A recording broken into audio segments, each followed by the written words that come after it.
Thank you, Dr. Williams, for that. I appreciate it. And Dr. Williams, my other question is this with regards to vaccines. Are you going to be making any recommendation to Cabinet over whether any portion of the rollout should be mandatory, whether it's maybe just for long-term care or certain sectors?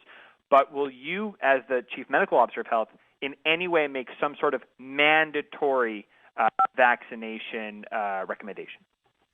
So similar to all our immunization programs in the province of Ontario, and we have some special acts related to that, like the Immunization of School Pupils Act, etc. We can't force someone to take a vaccine. That's clear, and because we want to make sure that people say they only would want it, and we want to make sure we have all the information they need, as well as all the safety information, etc. What we can do is to say sometimes for access or ease in getting into certain settings, if you don't have vaccination, then you're not allowed into that setting without other protection and promote materials. So what may be mandatory is proof of immunization or vaccination with a proper product in order to have latitude and freedom to move around in certain, like to access into long-term care facilities or the hospital, different things, without wearing other types of form of personal protective equipment, etc. Same as with school attendance. It may be much like our other vaccines.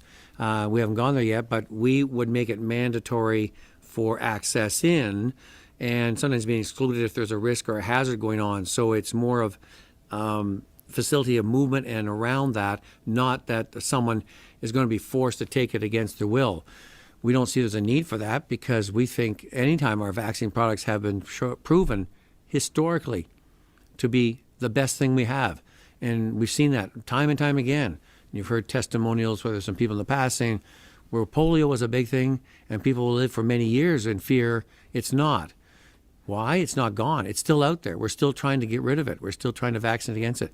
But we don't have those cases in Canada and many other preventable diseases.